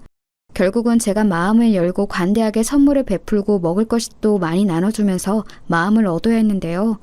처음 저희가 같이 처가로 내려갔을 때 그 동네 외사촌들과 친구들이 전부 몰려왔습니다. 그때 다들 좀 적대적인 편이었죠. 친구 한 명은 노골적으로 아저씨라고 부르면서 저를 비꼬기도 했어요. 그런데 사실 겉만으로 봐도 제가 아저씨이긴 해서 그다지 화도 안 났습니다. 그 친구는 남자였는데 제가 다 듣는 곳에서 아내한테 그러더군요. 야, 너는 냄새에 되게 둔감한 거 봐? 무슨 소리야? 아니, 나이 차이 많이 나면 냄새 안 나? 난 우리 삼촌도 냄새 나던데 신기하네. 그 친구는 제 쪽을 흘끔거리며 보면서 그렇게 비웃고하대더군요. 아내는 무슨 그런 소리를 하냐면서 한숨을 쉬었지만 친구는 어깨만 으쓱하고 저를 비아냥대는 눈빛으로 쏘아 보였습니다. 그리고 나이 차이 많이 나면 남편이 바람도 잘 핀다더라. 괜찮은 거야? 난 바람 피는 사람이 제일 싫더라. 신이 없고 더러운 게 싫어. 그럴 일 없어. 아내가 단칼에 잘랐지만 저도 처음에는 좀 울컥하고 화가 났었죠. 사람이니 당연한 일 아니겠습니까? 하지만 며칠 처가에 머물면서 그리고 그 후에도 반복적으로 처가에 내려가 잘 지내보려고 노력하면서 이들은 그냥 제가 마음에 안 들었던 것일 뿐 나쁜 사람들은 아니라는 확신이 들더군요. 그래서 제가 같이 낚시도 가고 도시에서 이런저런 선물도 사다 주고 하다 보니 마을 내 친척과 친구들이 거의 대다수가 마음이 풀린 듯한 눈치였습니다. 다만 아내한테 냄새에 운운했던 그 친구는 제법 오래 저한테 앙심을 품고 있는 것 같았어요. 저한테야 그 친구도 정말 띠동갑도 넘는 아주 어린 친구였으니 저는 인내심을 가지고 천천히 기다리면 될 거라고 여겼습니다. 그러던 중 결혼한 지 아마 1년 정도 지났을 때일 겁니다. 아내가 어렵사리 저한테 말을 꺼내더군요. 여보, 혹시 당신 공장에 자리 있어요? 응? 왜? 아니, 내 친구가 지금 사정이 좀 안 좋은데 일자리가 안 구해진다고 해서 혹시 한 자리 정도면 남지 않을까 싶어서요. 마침 저희 공장에서 채용 기간이기는 했습니다. 생산하는 직무는 몸이 꽤 힘들어서 사람들이 많이 나가고 들어오거든요. 저야 뭐 손해볼 일이 아니라서 그 친구를 오라고 했습니다. 어떤 친구인지는 몰랐지만요. 그런데 와보니 바로 그 냄새에 운운하던 친구였던 거예요. 저는 좀 놀랐지만 그래도 이 어린 친구가 어렵다고 하니 한번 기회를 줘보자 싶었습니다. 그 친구도 좀 난처한지 저한테 눈을 못 맞추고 있더라고요. 난감해하고는 있지만 역시 자기 사정이 어려운지라 꼭 일자리를 잡고 싶어하는 게 보이기도 했죠. 그래서 저는 그 친구를 채용해 주었습니다. 단 생산직은 아니고 사무실 관리직이었죠. 사실 생산지 쪽은 상당히 업무 환경이 좋은 편은 아니라서 일을 안 해본 사람이 단번에 적응하기는 힘들 거였어요. 물론 신규로 들어온 사람들은 다들 동일한 상황에서 적응하지만 와이프의 고향 친구니만큼 그렇게 두고 싶지는 않았죠. 그리고 괜히 안 좋은 일자리에 채용했다가 나중에 원망을 듣는 것보다는 그래도 편하고 중요하지 않은 자리에 채용해주는 것이 낫지 않을까 싶었고요. 그러면서 물론 아내의 처가 고향에서 제 평판이 좀 올라가길 기대한 것도 있었습니다. 아내의 친구는 너무 감사하다면서 저한테 눈물을 흘리면서 고마워했습니다. 저는 좀 머쓱하기는 했지만 사실 어려울 때 일자리 잡는 게 얼마나 절박한 일인지를 잘 알아서 또 도움이 되었다니 기쁘기도 했었죠. 처음에 그렇게 저한테 적대적이던 그 아내 친구는 사무실로 들어와서는 이제 저한테 언제나 감사의 눈길을 보내는 직원이 되었습니다. 일을 시켜보니 생각보다 아내 친구가 무척 빠릿하고 일을 잘하더군요. 여태까지 시골에서 농사 관련 일만 했다는 게 믿어지지 않을 정도로 숫자 감각도 있고 정리도 잘했습니다. 그래서 좀 두고 보다가 거래처 관리를 맡겼는데 그것도 곧잘 해냈습니다. 한 반년 정도 일을 시켜봤더니 이건 그 친구가 일자리 줬다고 고마울 게 아니라 이렇게 일 잘하는 사람이 우리 사무실에 와줘서 제가 고마울 판이더군요. 그래서 인센티브도 주고 잘한다고 칭찬도 해줬더니 더 열심히 일하면서 그렇게 좋은 관계가 되었습니다. 아내는 그런 이야기를 들으면서 저한테 무척 고마워했죠. 아내는 처가나 고향과 관련해서 여러 가지로 저한테 미안하다고 여러 번 사과를 했습니다. 사실 제가 노력해서 장모님이나 고향 사람들의 태도가 많이 부드러워지기는 했어도 여전히 평균보다는 좀 더 까칠했어요. 장모님은 제가 내려갈 때마다 그리 좋지 않은 얼굴로 나와서 저를 맞이하셨죠. 걸핏하면 왜 내려왔냐? 난 그냥 죽게 내버려둬라. 어린 마누라 두고 다른 년한테 눈길 돌아가면 가만 안 둔다. 돈 많다고 유세 떨지 마라 등등 상상하기 힘들 만큼 다양한 악담을 저한테 퍼부으시기도 했습니다. 사실 아내의 말을 들어보면 장모님의 음식 솜씨가 상당히 좋다고 했고 상 내주실 때 먹어보면 간단한 찬도 무척 맛이 좋은 것을 보면 사실인 것 같았습니다. 하지만 장모님은 제가 내려갔을 때는 그리 거하게 상을 차려주시지는 않았어요. 언제나 냉장고에 들어있던 반창통만 꺼내서 늘어놓고 밥만 퍼서 담아서 내주시고는 했죠. 물론 그것마저도 무척 맛있어서 저는 불평분만 없이 깨끗하게 비워놓고는 했습니다만 논밭만 있는 가운데라고는 해도 처가집도 당연히 벽돌주택이었습니다. 지은 지 오래되어서 무척 낡아서 여기저기 수리가 필요하기도 했죠.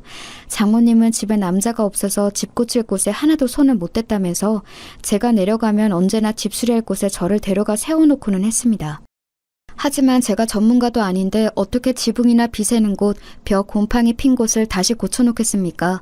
한두 번은 가까운 번화가에서 집 수리하는 사람을 불러다가 수리를 맡겼는데 오래된 집들이 항상 그렇듯 계절만 바뀌어도 또 고칠 곳이 생겨나고는 했죠. 저는 고민하다가 결국 큰 마음 먹고서 장모님께 작은 집을 한 채 새로 사드리기로 했습니다. 다행히도 그 마을에 전원주택이 매물로 나온 곳이 있었고 외진 곳이라서 그리 비싸지도 않았어요. 서울 집값을 생각한다면 정말 놀라울 정도로 저렴하기도 했죠. 그런데 아무리 저렴한 집이라고는 해도, 그리고 제 명의로 매매해서 사시라고 드린 거기는 해도 장모님은 그 정도로도 별로 기뻐하시지를 않더군요. 무뚝뚝하게 저한테 밥이나 먹고 가라 하면서 찌개를 새로 끓여주신 게 다였습니다. 그때 장모님이 새로 끓여주신 찌개를 처음 먹어봤네요. 물론 대단히 맛있었습니다만 제가 기대했던 반응과는 차이가 좀 있어서 섭섭하기는 했었죠. 아내는 제가 그 집을 매매해서 장모님께 사시라고 드리자 너무너무 기뻐했습니다. 장모님과는 달리 아내는 감정 표현이 풍부한 사람이었거든요. 그래서 저는 장모님 대신 뛸 듯이 기뻐하는 아내의 모습을 보면서 만족했습니다. 사실 제가 행복하게 해주고 싶은 사람은 어린 제 아내이지 장모님이나 아내의 고향 사람들이 아니니까요. 그래도 그때까지는 아내가 저한테 무척 잘해주고 행복한 나날이 이어졌습니다. 그런데 얼마 안 가서 좀 이상한 일들이 일어나기 시작했죠. 저는 공장을 돌리는 사업을 하고 있어서 공장이 위치해 있는 외곽 지역으로 자주 출장을 나갔습니다. 보통은 바로 집으로 돌아오고는 하지만 거래처에서 사안이 급한 주문이 들어올 때는 직접 직원들을 데리고 밤샘 작업을 감독할 때도 있었죠. 공장장으로는 가끔 말을 안 듣는 사람들도 있어서요. 저희가 원자재를 수급해서 오는 거래처 관리도 당연히 해야 했습니다. 그런데 원자재 공급해주는 거래처 중에 좀 사정이 딱한 분이 한 분 있었거든요. 그분은 법인도 아니고 개인 사업자였는데 원래는 개인 사업자하고 불안정해서 가능하면 거래 안 하려고 하는데 그분이 약간 집안 사정도 힘드시고 아내도 사별했다고 해서 제가 안타까운 마음에 좋은 가격으로 거래를 하고 있었습니다. 거래처 그분은 절 만나면 언제나 무척 고마워하면서 허리를 숙였고 힘든 사정에도 열심히 일하시는 그분이 안타까워져서 저는 언제나 밥과 술을 사면서 같이 이야기꽃을 피우고는 했거든요. 그분하고는 그래서 거의 친구처럼 지내고 있었습니다. 나이도 거의 비슷했고요. 그 거래처하고는 같이 술을 마시면 항상 시간이 늦어져서 공장에서 자고 가는 일도 부지기수였어요. 그런데 그렇게 제가 공장에서 자고 집에 들어가던 어느 날이었습니다. 원래는 제가 그 다음 날도 공장에서 일하고서 오후 늦게쯤 들어가는 게 보통이었습니다만 그날은 어쩐지 너무 피곤하고 목도 아파서 곧장 집으로 향했어요. 그러니까 오전 중에 집에 들어가게 된 거였죠. 아내가 저를 보고 놀라겠지 하면서 아파트 입구 쪽으로 차를 몰 때였습니다. 그때 아내가 핸드폰으로 통화를 하면서 제 쪽으로 걸어오더라고요. 차 창문은 열려있고 당연히 아내가 저를 알아볼 줄 알았는데 통화에 집중한 나머지 제 차를 알아보지 못한 채로 가까이 다가왔습니다. 저는 아내를 놀래켜주려고 팔을 잡으려 준비하고 있었는데 아내의 통화 소리를 듣고 잠시 귀를 의심했죠. 자기야, 괜찮다니까 왜 그래요? 별로 그런 거 아니야. 아유, 사랑하지 그럼. 아내 입에서 나오는 자기야 사랑한다는 말에 저는 잠깐 굳었습니다. 뭘 그런 걸 걱정해. 아우, 남편 걱정하지 마요. 아내는 제가 가까이에서 듣고 있다는 것도 까맣게 모른 채 통화에 열중하면서 걸어갔죠. 자기, 사랑한다, 남편, 걱정. 대체 누구와 통화를 하기에 저런 말을 하는 건지 알 수가 없었습니다. 저는 망설이다가 아내가 저만치 걸어간 이후에 차를 지하주차장에 넣은 후 차 안에 앉아서 잠시 멍하니 생각했습니다. 설마 불륜일까? 그렇게 생각하고 싶지는 않았습니다. 아내의 경쾌한 말투나 발랄한 웃음이 혹시 친한 친구와 나눈 대화일 수도 있다고 생각했어요. 하지만 또 다른 방면으로는 이게 분명히 불륜이라는 강렬한 확신 역시 들었죠. 원래 그런 일 앞에서는 예감이 들고는 하잖아요. 그런 확신에 가까운 예감이 찾아오더군요. 저는 그래서 그날 오후 시간에 맞춰서 집으로 들어갔습니다. 평상시와 마찬가지였죠. 일부러 제가 아내가 나가는 것을 봤다는 것도 말하지 않았고 평소 공장에서 외근했다가 들어가는 것처럼 꾸몄습니다. 아내는 아무것도 모른 채로 저한테 수고했다고 하면서 얼른 음식을 만들어 식사를 차려주었죠. 아내가 방긋방긋 웃으면서 제 앞에서 종알거리며 이야기를 하는데도 집중이 되질 않을 정도였어요. 그 사이 외출을 하고 돌아온 게 틀림없는 아내는 밖에 나갈 때와는 완전히 다른 편한 옷을 입고 있었습니다. 나갈 때 제가 봤던 옷은 몸에 상당히 달라붙는 원피스였죠. 화장도 곱게 한 상태였는데 다녀와서 씻은 것인지 지금은 얼굴에도 화장기가 전혀 없는 민낯이었습니다. 저는 억지로 웃으면서 평상시에 저를 연기했습니다. 그리고 그 후로 쭉 의심이 가는 일은 없는지 아내의 동태를 살폈죠. 솔직히 한번 의심이 가니 걸리는 게 한두 가지가 아니더군요. 아내는 제가 오후에 전화하며 받지 않는 일이 잦았습니다. 평상시 저한테는 오후 그 시간에 낮잠을 많이 잔다고 전화해봤자 못 받는다고 하더군요. 제가 아내의 그 통화 내용을 듣기 전에는 당연히 믿었었죠. 실제로도 아내는 아침에도 일찍 일어나는 것을 힘들어할 정도로 잠도 많고 몸도 약한 사람이었으니까요. 저와 주말에 있을 때에도 오후 시간에는 잠을 자는 경우가 많았고 그럴 때 깨우며 몹시 힘들어했어요. 당연히 평일 오후에도 잠을 자거나 샤워하는 거라고 여겼었죠. 하지만 그 통화를 듣고 난 이후에는 분명히 이 여자가 다른 짓을 하고 있다고 의심이 가기 시작하는 겁니다. 그것만이 아니었습니다. 아내는 간혹 상당히 가격이 나가는 옷이나 보석, 가방을 사달라고 조르는 경우가 있었습니다. 그런 옷이나 반지, 팔찌 같은 것을 사주고 나면 제 앞에서 한 번 입어 보이면서 재롱을 떨고는 했죠. 어린 아내가 그렇게 제 앞에서 웃어주는 것이 그저 기뻐서 저는 바보처럼 입만 해 벌리고 있고는 했고요. 그런데 아내는 한 번 사주고 나면 그 이후로는 옷을 저와 나갈 때 입는 경우가 별로 없었습니다. 저하고 외출할 때는 그냥 소박한 옷차림으로 솔직히 말하면 그다지 신경 쓰지 않는 듯한 외모로 나갈 때도 많았죠. 제가 오늘 그 예쁜 옷은 왜 안 입었냐고 은근슬쩍 말하면 아내는 별걸 다 신경 쓴다는 듯한 말투로 오늘은 자기가 피곤해서 신경 쓰고 싶지 않다고도 말하고는 했습니다. 그런데 그 옷이나 보석류를 저 없을 때 혼자 외출할 때는 잘도 걸치고 나가는 것 같더군요. 아내는 교회를 다녔는데 동네에서 교회 아주머니를 뵈면 그 아주머니가 그렇게 칭찬을 했어요. 아내가 너무 미인이고 너무 멋쟁이라면서요. 그래서 제가 슬쩍 물어보면 제가 사줬던 그 비싼 옷이나 가방, 보석류를 전부 혼자 나갈 때 착용하고 나갔다는 겁니다. 동네에서 외출하는 아내를 볼 때마다 그렇게 예쁘게 차려입고 나간다고요. 교회 아주머니는 그러면서 항상 감탄했죠. 아니 근데 참 자기네 와이프는 바빠. 항상 어딘가 외출하면서 나가더라고. 화장도 너무너무 곱게 하고. 아유 아직 나이가 어려서 그런지 너무 예뻐.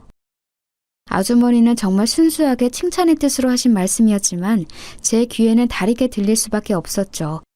저하고 나갈 때는 화장 하나 하는 것도 귀찮다고 했던 사람이 혼자 외출할 때는 갑자기 온갖 옷이며 치장을 다 하고서 나간다는 건 어딘가 이상한 일 아니겠습니까? 그러면서 저도 점차 집에 들어가기 싫어져서 공장에서 머무는 시간이 길어졌습니다. 공장 뒤에 딸린 방에서 자는 일이 잦아졌는데 아내는 처음에는 그런 제게 불평하는 척이라도 하더니 점차 그런 일도 없어지더군요. 도리어 먼저 오늘 자고 와? 미리 말해줘. 저녁 준비할지 안 할지 정하게 라고 하면서 물어보기까지 했습니다. 사실 아내의 식사 준비에 대해서도 할 말이 많은데요.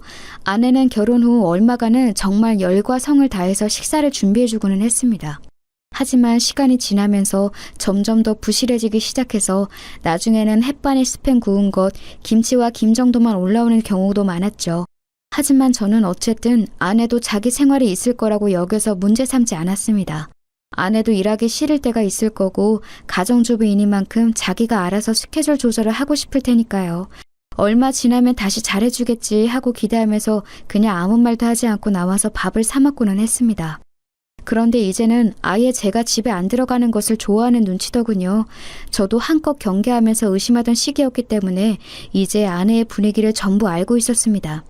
솔직히 공장 방에서 자면서도 고민이 너무 많이 되더군요. 대체 이 상황을 어떻게 타개해야 할지 아내의 불륜이 확실한 것 같은데 그 정황을 어디서부터 어떻게 캐리해야 할지 알 수가 없었습니다. 대뜸 아내한테 대놓고 너 남자 만나지? 라고 묻는다고 해서 술술 털어놓을 리가 없지 않겠습니까? 평범한 생활을 하던 사람이 갑자기 미행이나 신문기술이 생길 리도 없고요. 정말 한참이나 고민하면서 거의 한 달 이상 공장에서 생활하다시피 하던 중 공장 사무실 직원이 저한테 좀 걱정을 하더군요. 바로 아내의 그 고향 친구였습니다. 사장님, 진짜 걱정돼서 엿듣는 건데 괜찮으신 거죠? 그 친구 역시 공장 방에서 자주 자고 가고는 했습니다. 공장에서는 식사 시간에 아주머니가 식사를 해주셨는데 저녁밥을 거기에서 먹고 야근하고서 잠까지 자고 가는 일이 잦았던 거였죠.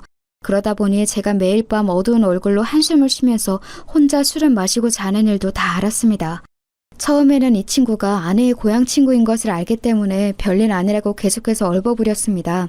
하지만 점차 이 친구가 정말 진심으로 저를 걱정한다는 사실을 느낄 수 있게 되어서 저도 모르게 어느 날 저녁에 같이 술을 마시고서는 이야기를 해버렸죠. 아내가 아무래도 바람을 피우는 것 같다, 좀 이상하다, 이제 예전으로는 돌아가지 못할 것 같다는 이야기를 전부 다요. 그리고 누구인지도 전혀 모르겠고 대체 어떻게 상황을 풀어가야 할지도 모르겠다고까지 다 이야기를 했습니다. 그러자 그 친구는 뭔가 골똘히 생각에 잠기는 것 같았습니다. 사장님, 이게 제가 너무 주제넘게 참견하는 거라고 여기실지도 모르겠는데요. 죄송하지만 제가 목격한 게 있어서 말씀드려야 할 것 같습니다.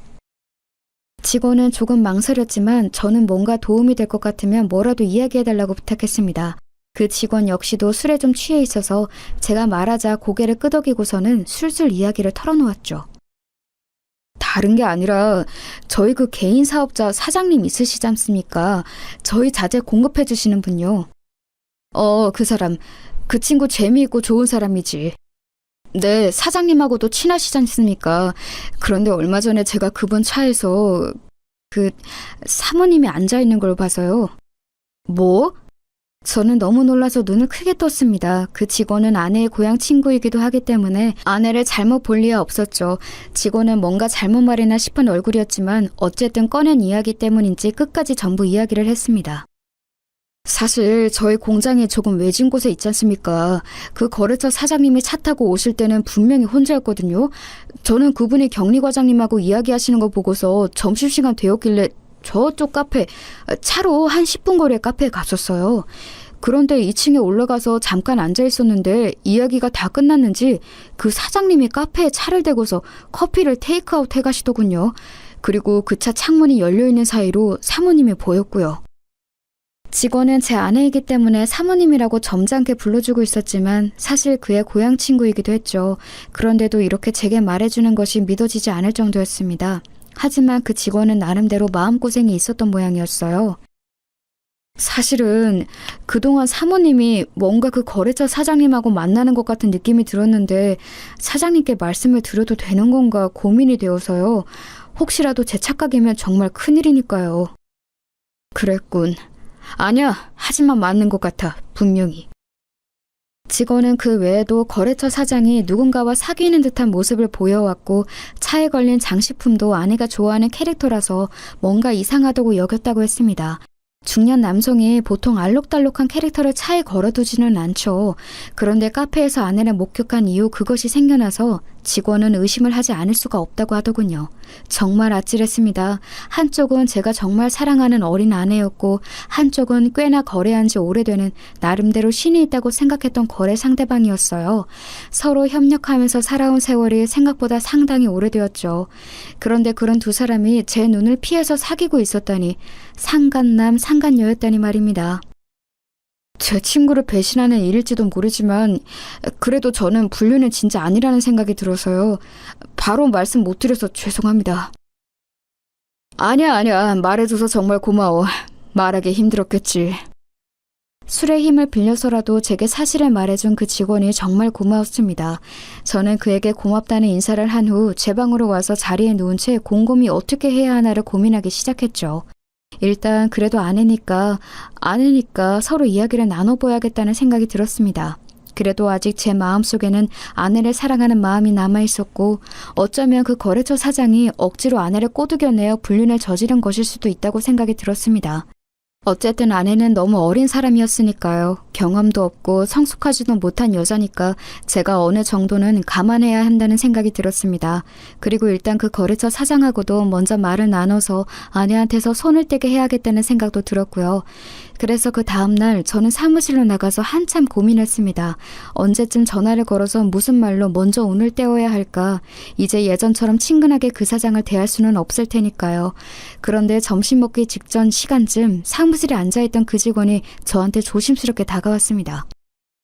저 사장님, 오늘 자재 수급 때문에 거래처 사장님께 전화를 했는데 오늘은 미팅 오시기 힘드시다고 합니다. 시골 내려가셔야 한다고 해서. 시골? 갑자기? 네, 결혼할 사람이 생겼는데 그 사람이 자기 고향에 같이 가자고 했다면서 다녀와서 미팅에 오시겠다고. 직원은 조심스레 그 사장이 내려간 곳이 자신의 고향과 같은 지역이라고 전했습니다. 직원은 아내와 동양 친구였으니 당연히 아내의 친정, 즉 처가가 있는 곳이었죠.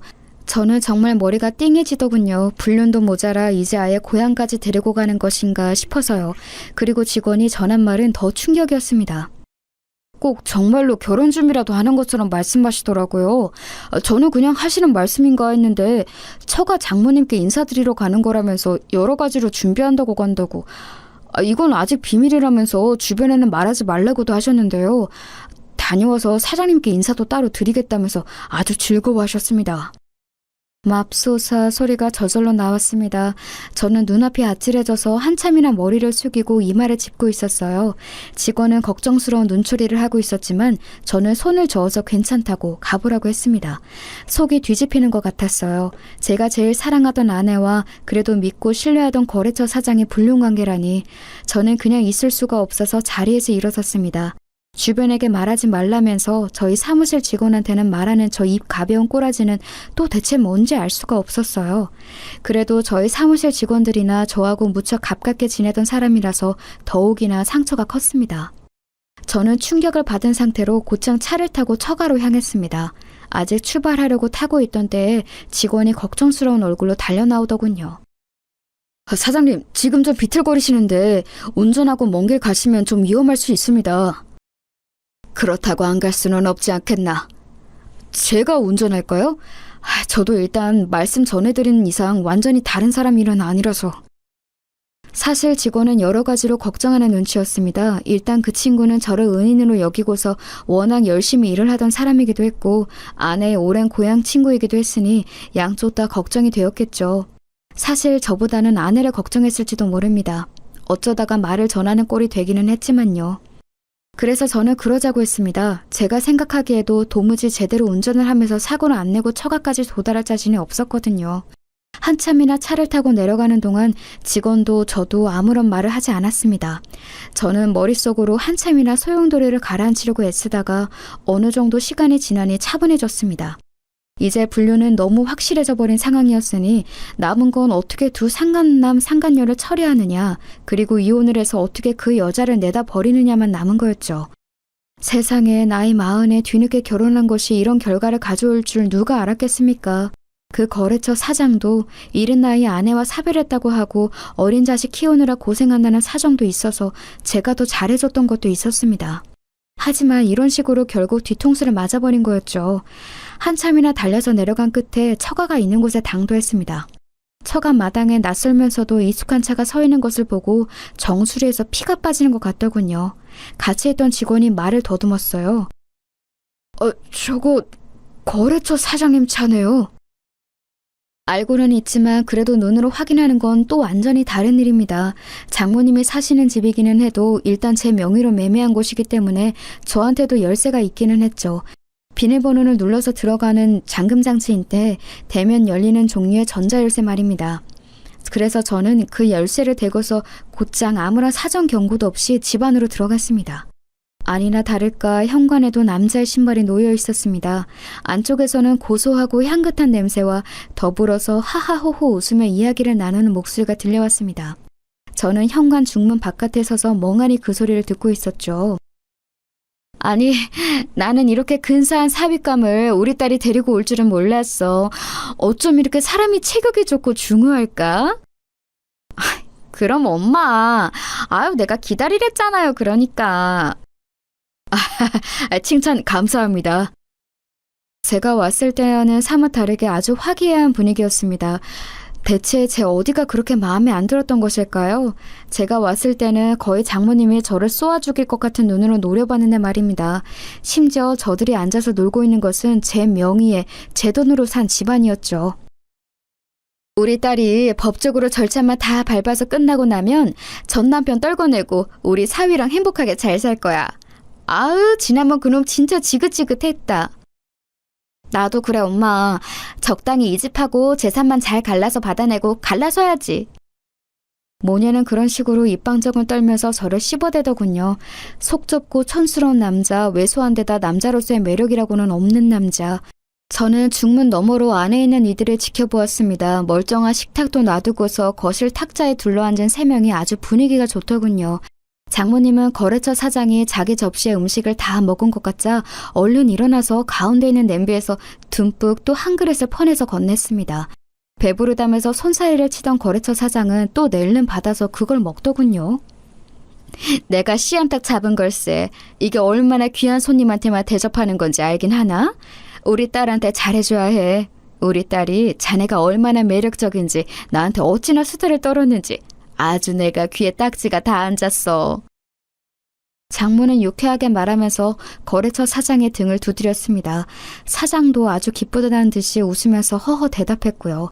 아내는 아주 거래처 사장한테 혼이라도 빼줄 듯한 기세로 턱을 괴고 앉아서 사장을 지켜보고 있었습니다.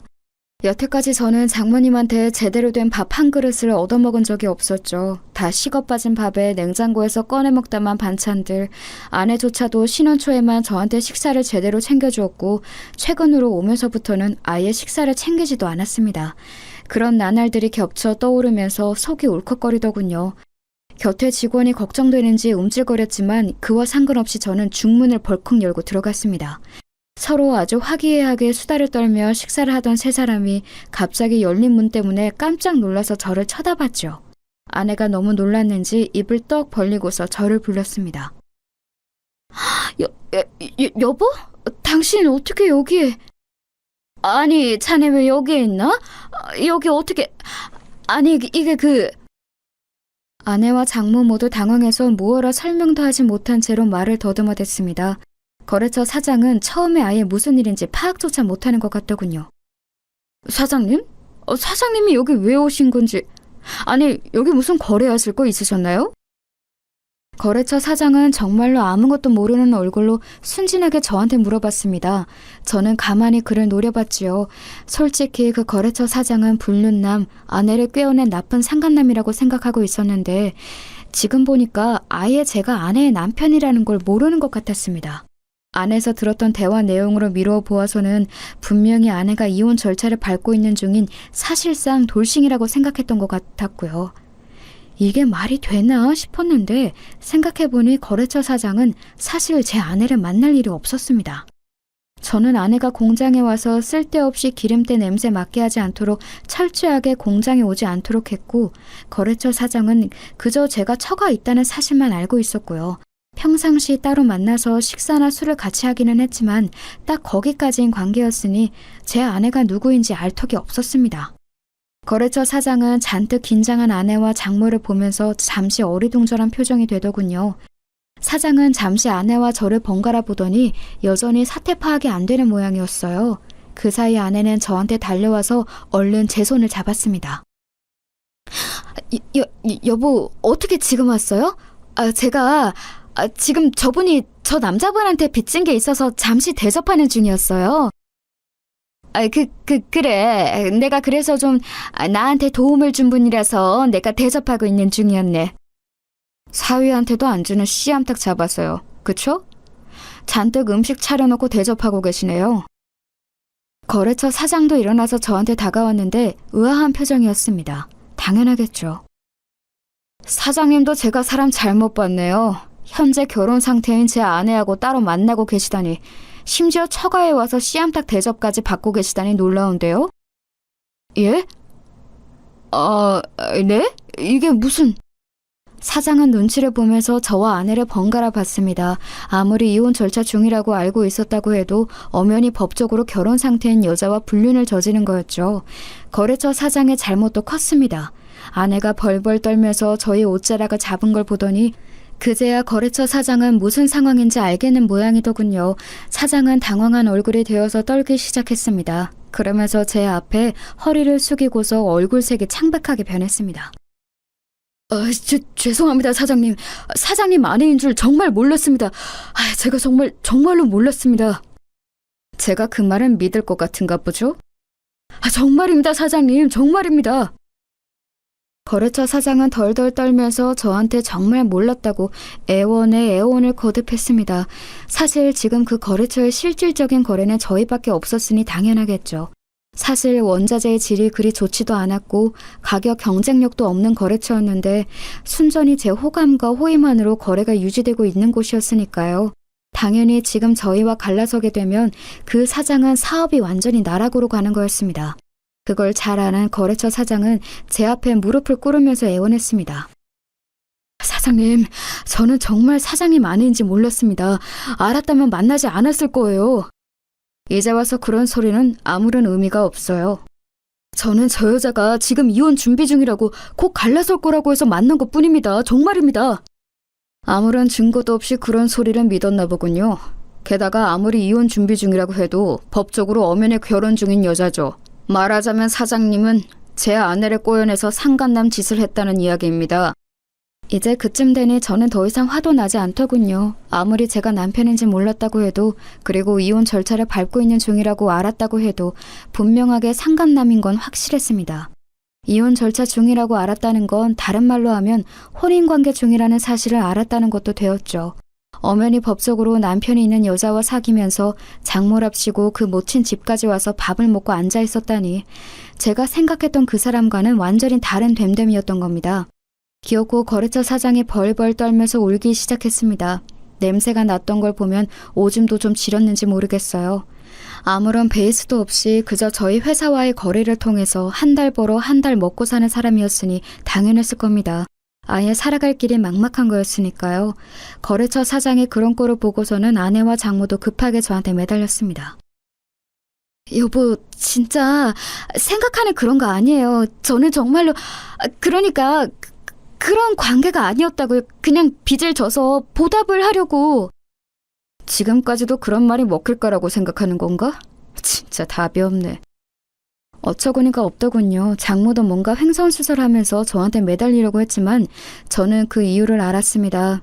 바로 지금 사는 이 집마저도 제가 사줘서 살게 해준 것이었기에 쫓겨나서 당장 길에 나앉게 될까봐 두려운 거였겠죠. 아내와 장모가 벌벌 떨면서 저한테 매달리는 것을 뿌리치고서 저는 곧장 차를 타고 올라와 버렸습니다. 함께 갔던 직원은 말없이 차를 운전해 주었고요. 섣불리 저를 위로하려 하지 않아서 그것도 고맙더군요. 결국은 이혼할 수밖에 없었습니다.